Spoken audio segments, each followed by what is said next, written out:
Halo semuanya.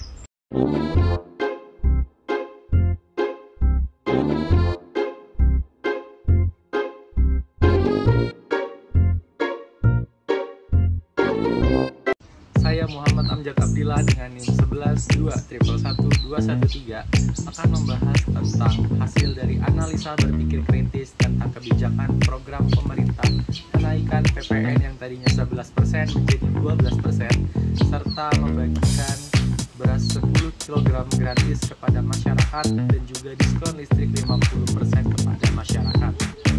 Yuk, sebelumnya kita analisa dulu kenaikan PPN ini dalam perspektif ekonomi. Yang pertama, pajak pembangunan nilai merupakan suatu pendapatan besar bagi suatu negara. Menurut teori Keynesian, penerimaan pajak berfungsi sebagai fungsi pendapatan negara yang dapat merangsang pertumbuhan perekonomian serta mempercepat infrastruktur, baik dari segi pendidikan maupun segi pembangunan. Yang pertama adalah memiliki dampak terhadap inflasi. Dari kenaikan PPN 11% menjadi 12% ini akan dirasakan oleh seluruh masyarakat dan berdampak pada kenaikan harga barang dan jasa. Serta dalam teori permintaan dan penawaran, ini akan juga sangat berdampak. Tentunya yang tadinya harga permintaan yang cukup tinggi dan juga ditambah dengan kenaikan PPN menjadi 12%, permintaan masyarakat akan menjadi menurun. Yang kedua, berpengaruh terhadap konsumsi rumah tangga masyarakat. Dalam model pengeluaran rumah tangga, merupakan komponen utama dalam menentukan PDB atau produk domestik bruto. Harga barang dan jasa juga akan meningkat, yang kemungkinan besar akan menyebabkan masyarakat sangat bergantung pada permintaan dan penawaran. Kita lanjutkan dengan langkah kompensasi pemerintah. Dalam mengurangi dampak negatif dari kenaikan PPN yang 11% menjadi 12%, pemerintah telah mengumumkan beberapa langkah kompensasi, termasuk diskon listrik 50% untuk setiap pembelian voucher listrik, terutama untuk para masyarakat yang dari golongan menengah ke bawah. Tentu ini menjadi dan juga memiliki hapus. Oke, sekarang kita lanjut ke dalam langkah kompensasi pemerintah. Jadi yang tadinya kita lakukan analisa, sekarang kita analisa kembali untuk langkah kompensasi pemerintah. Untuk mengurangi dampak negatif dari kenaikan PPN, pemerintah telah mengumumkan beberapa langkah kompensasi termasuk dengan diskon listrik 50% untuk rumah tangga tertentu dan pembagian beras 10 kg kepada kelompok masyarakat tertentu juga. Kebijakan ini mencerminkan upaya pemerintah dalam mendukung keseimbangan antara kebutuhan dan meningkatkan penerimaan dengan kelompok rentan. Kita analisa apa saja kompensasi yang diberikan pemerintah. Yang pertama, diskon listrik 50%. Diskon tarif listrik 50% bagi rumah tangga berpenghasilan menengah ke bawah adalah langkah strategis untuk meringankan beban ekonomi masyarakat. Dan dalam teori elastisitas permintaan, listrik dianggap sebagai barang elastis, yang berarti bahwa konsumsi listrik cenderung stabil meskipun terjadi perubahan harga. Oleh karena itu, konsumsi listrik tetap akan sama setiap tahunnya. Subsidi ini dapat memberikan dampak signifikan dalam menjaga pengeluaran rumah tangga tetap terkendali. Namun, efektivitas kebijakan ini bergantung pada implementasi yang tepat sasaran. Berdasarkan laporan dari Kementerian ESDM, pada tahun 2024 masih terdapat tantangan dalam memastikan subsidi energi tepat sasaran. Oleh karena itu, pengawasan dan validasi data penerima manfaat harus menjadi prioritas utama untuk menghindari kebocoran anggaran. Yang kedua, pembagian beras 10 kg kepada masyarakat. Pembagian beras kepada masyarakat berpenghasilan rendah bertujuan untuk menjaga ketahanan pangan dan meningkatkan beban kehidupan kelompok rentan. Menurut konsep kebutuhan dasar atau basic needs, aktivitas terhadap akses pangan merupakan elemen fundamental yang menjaga stabilitas ekonomi dan sosial. Dalam konteks Indonesia, beras adalah komoditas strategis yang menjadi bagian dari pengeluaran rumah tangga. Namun, distribusi beras masih sering sekali menghadapi masalah logistik dan ketepatan sasaran. Pemerintah harus memastikan sekali bahwa mekanisme distribusi ini tepat sasaran dan berjalan dengan baik. Dalam hal ini, sinergi antara pemerintah pusat, pemerintah daerah, dan lembaga terkait juga sangat diperlukan dan harus dimaksimalkan dalam program ini. Lanjut, setelah kita menganalisa, selanjutnya yuk kita cari lebih dalam terkait langkah-langkah kompensasi yang telah dirancang dan juga apa sih tantangan yang harus diperhatikan lagi oleh pemerintah. Yang pertama, resiko inflasi lebih tinggi. Kenaikan PPN dapat memicu inflasi yang lebih tinggi, terutama jika harga kebutuhan pokok naik secara signifikan. Menurut data Bank Indonesia, inflasi yang terlalu tinggi dapat mengurangi daya beli masyarakat secara keseluruhan, yang berdampak pada stabilitas ekonomi. Yang kedua, ketepat sasaran kompensasi. Efektivitas kebijakan kompensasi sangat bergantung pada ketepatan sasaran. Berdasarkan pengalaman sebelumnya, program subsidi dan bantuan sosial itu seringkali mengalami masalah dalam hal validasi dan data penerima manfaat. Sebagai contoh, temuan dari Badan Pemeriksa Keuangan atau BPK menunjukkan bahwa pada tahun 2022 terdapat kebocoran anggaran pada program subsidi yang tidak tepat sasaran. Yang ketiga, keseimbangan penerimaan dan pengeluaran negara. Kenaikan PPN diharapkan dapat meningkatkan penerimaan negara, namun pemerintah juga harus memastikan bahwa pengeluaran negara dilaksanakan dan dibuat secara efektif. Menurut teologi fiskal Polsai, efisiensi alokasi anggaran menjadi kunci utama dalam mencapai stabilitas ekonomi suatu negara. Jika penerimaan pajak tidak diimbangi dengan pengelolaan anggaran yang baik, maka dampak positif dari kenaikan PPN dapat dimaksimalkan. Nah, di sisi lain, untuk meminimalkan dampak negatif dari kenaikan PPN ini, pemerintah dapat mempertimbangkan langkah-langkah berikut. Yang pertama, meningkatkan transparansi dan akuntabilitas. Pemerintah harus memastikan bahwa penerimaan dari kenaikan PPN ini digunakan untuk mendanai program yang benar-benar bermanfaat bagi masyarakat, terutama untuk pembangunan infrastruktur, peningkatan kualitas pendidikan, serta kesehatan. Yang kedua, mendorong pertumbuhan sektor UMKM. UMKM merupakan sektor tulang punggung perekonomian di Indonesia. Pemerintah perlu memberikan insentif kepada pelaku UMKM untuk menjaga daya saing mereka di tengah kenaikan PPN. Yang ketiga, penguatan sistem subsidi yang tepat sasaran. Validasi yang diterima oleh masyarakat menjadi prioritas utama untuk memastikan bahwa bantuan seperti diskon listrik dan pembagian beras benar-benar didistribusikan dan juga diberikan kepada mereka yang membutuhkan. Yang keempat, edukasi publik tentang kebijakan pajak. Pemerintah harus meningkatkan kesadaran masyarakat mengenai pentingnya kontribusi pajak terhadap pembangunan jangka panjang dari kebijakan tersebut. Lalu, apa sih alasan pemerintah menjadikan program ini di tahun 2025? Yang pertama, meningkatkan penerimaan negara. Kebijakan ini sejalan dengan pemerintah dalam meningkatkan penerimaan negara. Pajak pertambahan nilai merupakan suatu pendapatan utama dalam anggaran pendapatan belanja negara atau APBN. Dengan menaikkan dari 11% menjadi 12%, pemerintah dapat meningkatkan pendapatan untuk membiayai berbagai jenis program pembangunan seperti infrastruktur, pendidikan, dan juga kesehatan. Menurut UU Harmonisasi Pajak atau UU HPP, kebijakan ini merupakan bagian dari reformasi pajak yang bertujuan memperkuat stabilitas fiskal. Yang kedua, kesesuaian dengan standar internasional.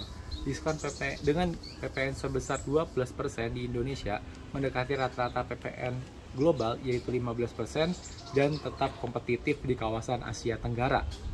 Yang ketiga, mendukung stabilitas ekonomi pasca pandemi. Peningkatan tarif PPN ini merupakan langkah strategis dalam memperbaiki kondisi fiskal yang terdampak oleh pandemi COVID-19 pada tahun-tahun sebelumnya. Pemerintah mengalokasikan anggaran besar ini untuk program pemulihan ekonomi nasional atau PEN, sehingga peningkatan PPN diperlukan untuk menutupi defisit anggaran. Nah, sekarang apa sih alasan dari pemerintah memberikan diskon listrik 50% dan juga pembagian beras 10 kg kepada masyarakat? Yang pertama, mitigasi dampak PPN terhadap masyarakat rentan. PPN merupakan pajak regresif yang artinya beban lebih besar dirasakan oleh masyarakat berpenghasilan menengah ke bawah. Oleh karena itu, pemerintah memberikan kompensasi untuk mengurangi dampak langsung kebijakan ini terhadap kebutuhan pokok seperti pembelian listrik dan juga pangan. Subsidi ini juga bertujuan untuk menjadi daya beli kelompok yang rentan agar tetap stabil meskipun terjadi kenaikan barang dan jasa. Yang kedua, peningkatan ketahanan negara. pembagian beras 10 kg kepada masyarakat berpenghasilan rendah bertujuan untuk meningkatkan ketahanan pangan nasional. Langkah ini sesuai dengan meningkatkan kebutuhan dasar atau basic need approach, di mana pemerintah memastikan bahwa kebutuhan masyarakat tetap terpenuhi meskipun terjadi perubahan kebijakan ekonomi. Yang ketiga, mendorong kesetaraan ekonomi. Diskon listrik dan bantuan pangan adalah bentuk redistribusi masyarakat yang bertujuan mengurangi kesenjangan ekonomi dengan memberikan subsidi kepada masyarakat yang kurang mampu. Pemerintah meringankan beban pengeluaran rumah tangga khususnya di tengah potensi kenaikan PPN yang lebih tinggi. Yang keempat, stabilitas sosial dan politik. Dalam teori politik, kebijakan ekonomi yang mempengaruhi pengeluaran masyarakat harus diimbangi, yaitu dengan langkah kompensasi untuk menjaga kestabilan ekonomi. Diskon listrik dan pembagian beras merupakan upaya untuk mencegah potensi gejolak sosial akibat dampak dari kenaikan barang dan jasa yang terjadi pada masyarakat. Nah, sekarang kita analisa yuk, apa sih manfaat bagi pemerintah dan manfaat bagi masyarakat terhadap kebijakan ini. Yang pertama, kita bahas dari manfaat bagi pemerintah dulu yuk. Yang pertama, meningkatkan penerimaan pajak. Dengan menaikkan pajak atau PPN dari 11 menjadi 12%, pemerintah dapat meningkatkan pendapatan negara yang sangat penting untuk membiayai proyek infrastruktur, mendukung program kesehatan, mendukung program pembangunan sosial, mengurangi defisit anggaran pasca pandemi COVID-19. Yang kedua, menguatkan stabilitas fiskal. Reformasi pajak seperti ini membantu pemerintah menciptakan sumber pendapatan yang lebih stabil dan berkelanjutan. Stabilitas fiskal yang sangat diperlukan untuk menjaga kepercayaan investor dan juga mendukung pertumbuhan ekonomi jangka panjang. Yang ketiga, kesesuaian dengan target APBN. Kebijakan ini membantu pemerintah dalam mencapai target penerimaan pajak dalam APBN dan juga penerimaan yang lebih besar yang sangat memungkinkan pemerintah untuk menjalankan lebih banyak program pembangunan. Yang keempat, dukungan terhadap program bantuan sosial. Dana tambahan dari meningkatkan PPN ini dapat digunakan untuk mendanai program bantuan sosial. Contohnya seperti diskon listrik 50%, pembagian beras kepada masyarakat tertentu, dan juga dapat meringankan beban masyarakat yang kurang mampu. Nah, sekarang kita analisa yuk, apa sih manfaatnya bagi masyarakat. Yang pertama, diskon listrik 50% dapat mengurangi beban rumah tangga. Subsidi listrik ini membantu masyarakat, terutama golongan berpenghasilan rendah, untuk mengurangi pengeluaran bulanan mereka untuk kebutuhan dasar, dan juga meningkatkan kesejahteraan biaya listrik yang lebih rendah, serta dapat untuk dialokasikan untuk kebutuhan lain seperti pendidikan, kesehatan, dan juga tabungan. Yang kedua, pembagian beras 10 kg. Berfungsi sebagai ketahanan pangan, program ini memastikan masyarakat menengah ke bawah untuk tetap memiliki akses terhadap kebutuhan pangan pokok, terutama di tengah potensi kenaikan PPN ini, dan juga untuk peningkatan nutrisi. Bantuan pangan seperti beras berkualitas baik mendukung kesehatan dan produktivitas masyarakat. Yang ketiga, stabilisasi harga barang kebutuhan pokok. Dengan subsidi ini dan bantuan ini, pemerintah berupaya mengurangi dampak inflasi yang timbul dari kenaikan PPN. Hal ini mencegah lonjakan harga barang yang tidak terkendali sehingga daya beli masyarakat tetap terjaga. Yang keempat, kesempatan ekonomi lebih baik. Peningkatan negara dari PPN yang masuk ke dalam APBN memungkinkan pemerintah untuk meningkatkan investasi dalam sektor pendidikan dan kesehatan, menyediakan infrastruktur yang lebih baik yang pada akhirnya mendukung terciptanya lebih banyak lapangan pekerjaan. Yang kelima, pemerataan ekonomi. Program diskon listrik ini dan pembagian beras adalah bentuk redistribusi pendapatan. Langkah ini membantu mengurangi kesenjangan ekonomi dengan memberikan manfaat langsung kepada masyarakat. Nah, sekarang kita masuk yuk ke penguatan infrastruktur dan investasi publik. Dana yang diperoleh dari kenaikan PPN akan dialokasikan ke sektor infrastruktur. Pemerintah berencana mempercepat pembangunan infrastruktur strategis, contohnya seperti transportasi, yaitu pembangunan jalan, kereta api, pelabuhan, dan bandara dalam mendukung distribusi barang dan jasa. Yang kedua, ada energi baru dan terbarukan atau EBT. Meningkatkan akses masyarakat terhadap sumber energi yang ramah lingkungan. Yang ketiga, ada digitalisasi. mempercepat transformasi digital di berbagai sektor, termasuk pendidikan, layanan kesehatan, dan administrasi publik. Yang ketiga, peningkatan daya beli dan perlindungan sosial. Kebijakan diskon listrik 50% ini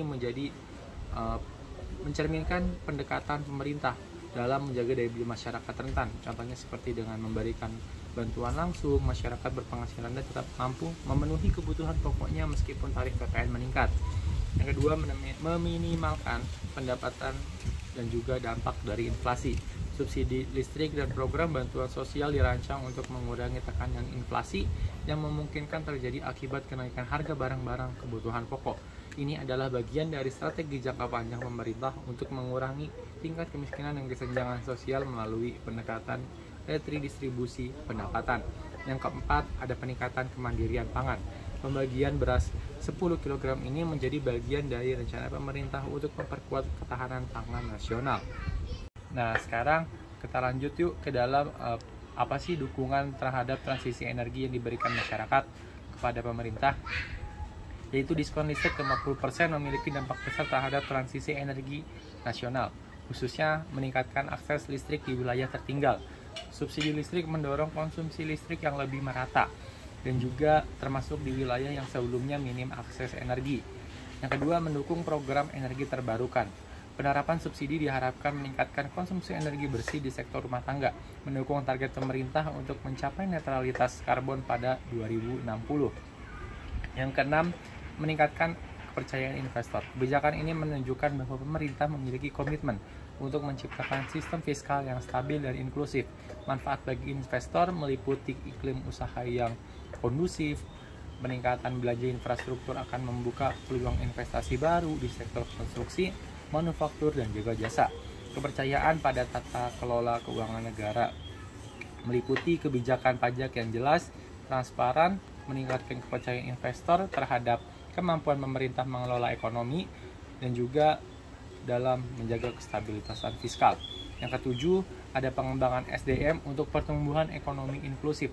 Sebagian dana dari kenaikan PPN akan digunakan untuk pendidikan dan pelatihan, yaitu dengan meningkatkan akses dan kualitas pendidikan untuk menciptakan tenaga yang terampil, kesehatan, penguatan program kesehatan nasional, termasuk pengentasan stunting dan juga peningkatan layanan kesehatan dasar. Dengan SDM yang unggul di Indonesia diharapkan dapat bersaing di tingkat regional dan juga global.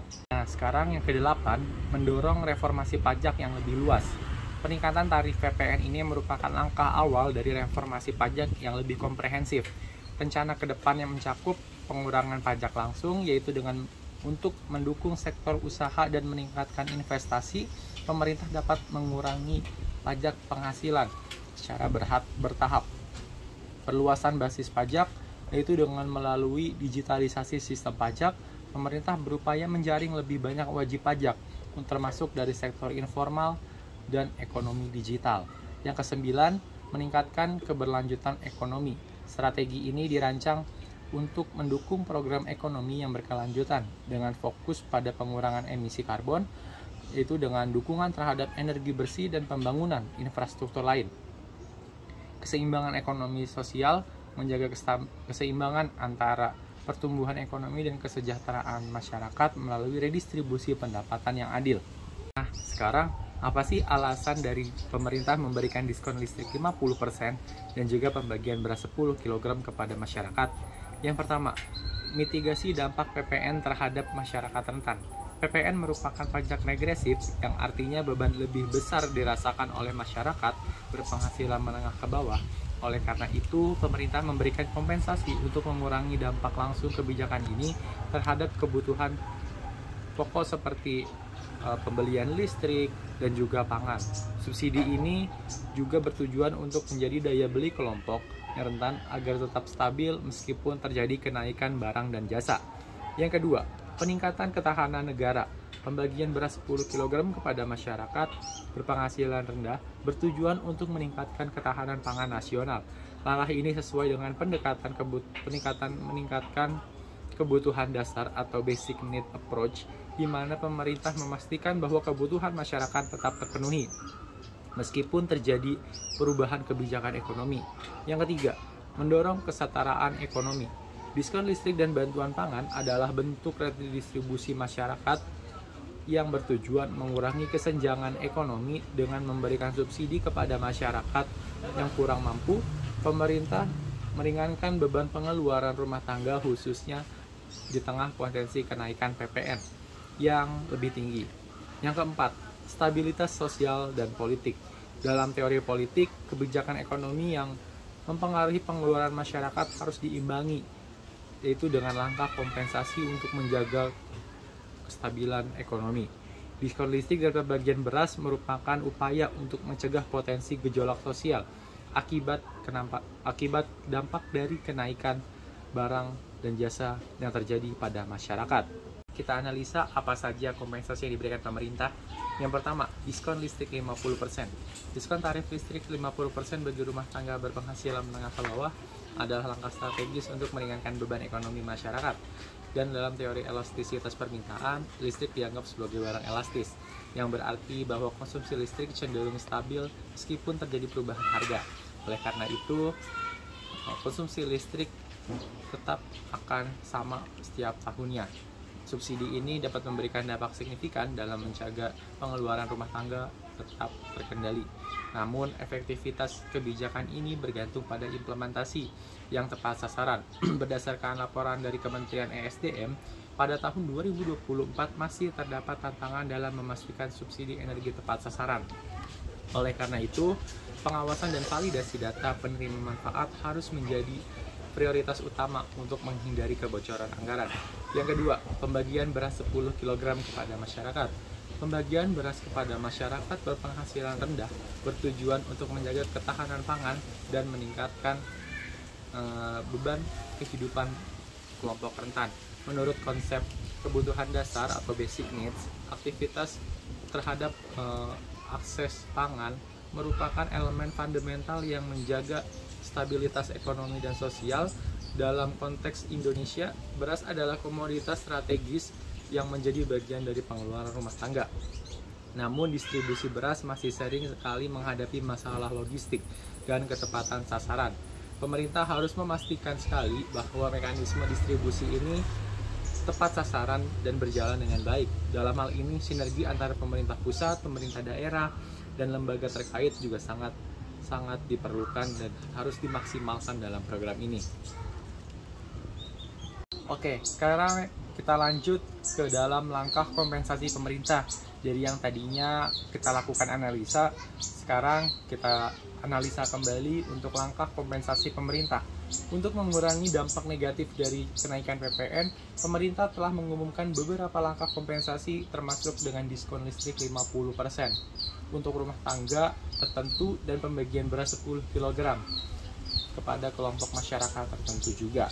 Kebijakan ini mencerminkan upaya pemerintah dalam mendukung keseimbangan antara kebutuhan dan meningkatkan penerimaan dengan kelompok rentan. Lanjut, setelah kita menganalisa, selanjutnya yuk kita cari lebih dalam terkait langkah-langkah kompensasi yang telah dirancang dan juga apa sih tantangan yang harus diperhatikan lagi oleh pemerintah. Yang pertama, resiko inflasi lebih tinggi. Kenaikan PPN dapat memicu inflasi yang lebih tinggi, terutama jika harga kebutuhan pokok naik secara signifikan. Menurut data Bank Indonesia, inflasi yang terlalu tinggi dapat mengurangi daya beli masyarakat secara keseluruhan, yang berdampak pada stabilitas ekonomi. Yang kedua, ketepat sasaran kompensasi. Efektivitas kebijakan kompensasi sangat bergantung pada ketepatan sasaran. Berdasarkan pengalaman sebelumnya, program subsidi dan bantuan sosial itu seringkali mengalami masalah dalam hal validasi dan data penerima manfaat. Sebagai contoh, temuan dari Badan Pemeriksa Keuangan atau BPK menunjukkan bahwa pada tahun 2022 terdapat kebocoran anggaran pada program subsidi yang tidak tepat sasaran. Yang ketiga, keseimbangan penerimaan dan pengeluaran negara. Kenaikan PPN diharapkan dapat meningkatkan penerimaan negara, namun pemerintah juga harus memastikan bahwa pengeluaran negara dilaksanakan dan dibuat secara efektif. Menurut teologi fiskal policy, efisiensi alokasi anggaran menjadi kunci utama dalam mencapai stabilitas ekonomi suatu negara. Jika penerimaan pajak tidak diimbangi dengan pengelolaan anggaran yang baik, maka dampak positif dari kenaikan PPN dapat dimaksimalkan. Nah, sekarang kita lanjut yuk ke dalam apa sih dukungan terhadap transisi energi yang diberikan masyarakat kepada pemerintah. Yaitu diskon listrik 50% memiliki dampak besar terhadap transisi energi nasional, khususnya meningkatkan akses listrik di wilayah tertinggal. Subsidi listrik mendorong konsumsi listrik yang lebih merata dan juga termasuk di wilayah yang sebelumnya minim akses energi. Yang kedua, mendukung program energi terbarukan. Penerapan subsidi diharapkan meningkatkan konsumsi energi bersih di sektor rumah tangga, mendukung target pemerintah untuk mencapai netralitas karbon pada 2060. Yang keenam, meningkatkan kepercayaan investor. Kebijakan ini menunjukkan bahwa pemerintah memiliki komitmen untuk menciptakan sistem fiskal yang stabil dan inklusif. Manfaat bagi investor meliputi iklim usaha yang kondusif, peningkatan belanja infrastruktur akan membuka peluang investasi baru di sektor konstruksi, manufaktur, dan juga jasa. Kepercayaan pada tata kelola keuangan negara meliputi kebijakan pajak yang jelas, transparan, meningkatkan kepercayaan investor terhadap kemampuan pemerintah mengelola ekonomi, dan juga dalam menjaga kestabilitasan fiskal. Yang ketujuh, ada pengembangan SDM untuk pertumbuhan ekonomi inklusif. Sebagian dana dari kenaikan PPN akan digunakan untuk pendidikan dan pelatihan, yaitu dengan meningkatkan akses dan kualitas pendidikan untuk menciptakan tenaga yang terampil, kesehatan, penguatan program kesehatan nasional, termasuk pengentasan stunting dan juga peningkatan layanan kesehatan dasar. Dengan SDM yang unggul di Indonesia diharapkan dapat bersaing di tingkat regional dan juga global. Nah, dari penjelasan di atas, yuk kita simpulkan kenaikan PPN menjadi 12% merupakan kebijakan yang strategis untuk meningkatkan penerimaan negara, namun juga beresiko menurunkan daya beli masyarakat dan memperlambat pertumbuhan ekonomi.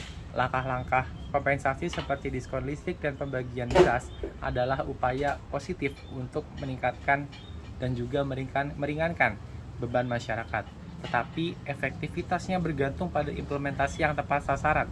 Dengan pengelolaan yang baik dan sinergi antara berbagai pihak terkait, kebijakan ini dapat bermanfaat jangka panjang bagi perekonomian nasional. Sekian video dari saya.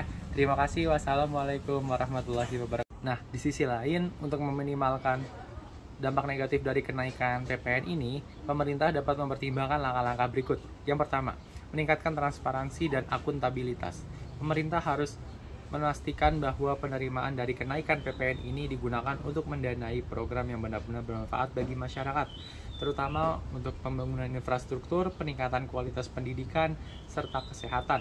Yang kedua, mendorong pertumbuhan sektor UMKM. UMKM merupakan sektor tulang punggung perekonomian di Indonesia. Pemerintah perlu memberikan insentif kepada pelaku UMKM untuk menjaga daya saing mereka di tengah kenaikan PPN. Yang ketiga, penguatan sistem subsidi yang tepat sasaran. Validasi yang diterima oleh masyarakat menjadi prioritas utama untuk memastikan bahwa bantuan seperti diskon listrik dan pembagian beras benar-benar didistribusikan dan juga diberikan kepada mereka yang membutuhkan. Yang keempat, edukasi publik tentang kebijakan pajak.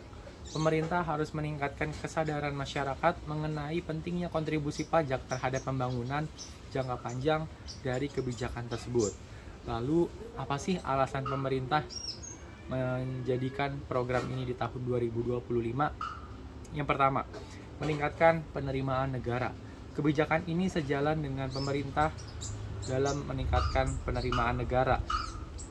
Pajak pertambahan nilai merupakan suatu pendapatan utama dalam anggaran pendapatan belanja negara atau APBN.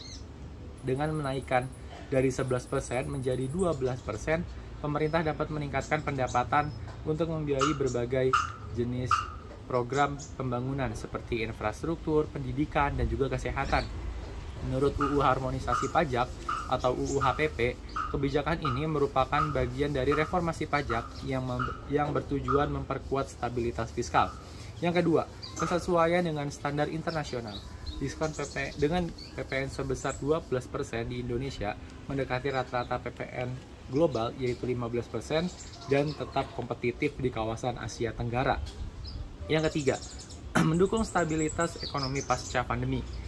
Peningkatan tarif PPN ini merupakan langkah strategis dalam memperbaiki kondisi fiskal yang terdampak oleh pandemi COVID-19 pada tahun-tahun sebelumnya. Pemerintah mengalokasikan anggaran besar ini untuk program pemulihan ekonomi nasional atau PEN, sehingga peningkatan PPN diperlukan untuk menutupi defisit anggaran.